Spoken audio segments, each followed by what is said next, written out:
పాప ఇక్కడ ఏడుస్తుంది మోక్షి. ఏం జరిగిందో తెలుసుకుంటే ముందు వీడియో చూస్తున్నారు, ప్లీజ్ లైక్ షేర్ సబ్స్క్రైబ్ చేసుకోండి.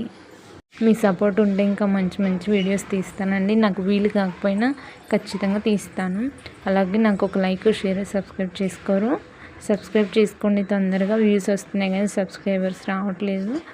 ఇక్కడైతే బాగా వర్షం పడుతుందండి. ఒక జల్లు వచ్చింది, మళ్ళీ ఇంకా హెవీ రెయిన్ అయితే స్టార్ట్ అయిపోయింది. ఇక్కడేమో బాబుకైతే సెర్లాక్ రెడీ చేశాను, ఎందుకంటే కొంచెం గాలి వచ్చినా వర్షం పడిన ఇక్కడైతే పల్లెటూరు కాబట్టి కరెంట్ అయితే తీసేస్తారు. గబగబా సెర్లాక్ పెట్టేసి స్నానం చేద్దాం అనుకున్నాను.